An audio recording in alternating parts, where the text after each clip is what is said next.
இப்படி என் மகன் வருவான் எவனிச்சு அப்படியே முழுங்கி வச்சுக்க, கட்சி தின்றுன்னு சொல்லல இல்லையா?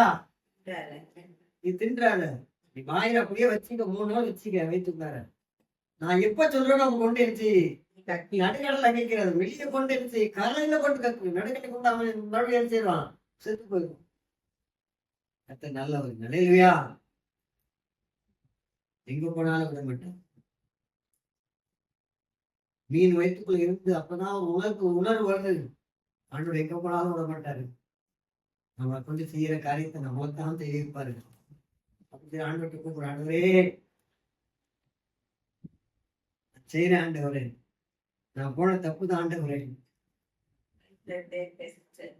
வயிற்றுக்குள்ள இருந்து ஜெபம் பண்றாரு யோனா. அப்புறம் கொண்டு ஆண்டவர் சொன்னாரு, சரிப்பா மீனை கொண்டு என்ன செய்ய கரையில கக்கி போகுது. கரையில் கொண்டு போட்ட உடனே அப்புறம் திரும்பி எழும்பி மறுபடியும் எங்க வர்றாரு, அப்பதான் போற நினைவு பட்டணத்துக்கு சொல்றாரு. சொன்ன உடனே எல்லாரும் செஞ்சாங்க. ரெட்டு சாம்பலில உட்கார்ந்து குசியாம குடியாம இருந்து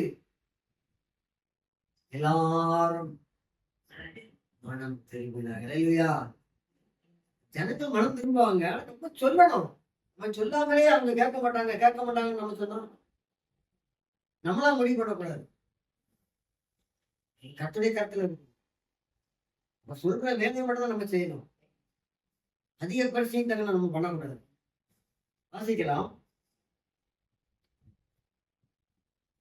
யோவான் சுவிசேஷம் 3ஆம் அதிகாரம் 17ஆம் வசனத்தை நம்ம வாசிக்க கேட்டோம். யோவான் 3:17.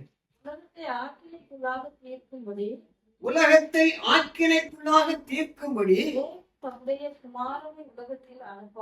தேவன் தம்முடைய குமாரனை உலகத்துக்கு அனுப்பாமல் அவராலே உலகம் ரட்சிக்கப்படுவதற்காகவே அவரை அனுப்பினார். இயேசு உலகத்துக்கு எதுக்கு வந்தார்? எல்லா ஜனங்களும் ரட்சிக்கப்படணும், எல்லா ஜனங்களும் ரட்சிக்கப்படணும். உலகத்தை ஆக்கினைக்குள்ளாக நீ தண்டனை கொடுத்து எல்லாத்தையும் கொண்டு வாப்பான்னு சொல்லுவேன். உலகத்தை ஆக்கினைக்குள்ளாக தீர்க்கும்படி தேவன் தம்முடைய குமாரனை உலகத்தை அனுப்பாமல் அவரால் உலகம் ரட்சிக்கப்படுவதற்காக அனுப்பி, உலகமே ரட்சிக்கப்படணும், அதாவது விருப்பம், அவருடைய திட்டம்.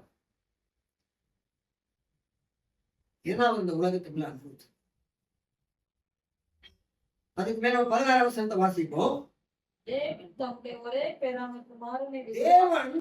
ஒரே பேரான குமாரனை விசுவாசிக்கிறவன் எவ்வளோ அவன் கெட்டு போகாமல் நித்திய ஜீவனை அடையும்படிக்கு அந்த குமாரனை தந்தருளி இவ்வளவாய் உலகத்திலே அன்பு கூர்ந்தார். அல்லேலூயா.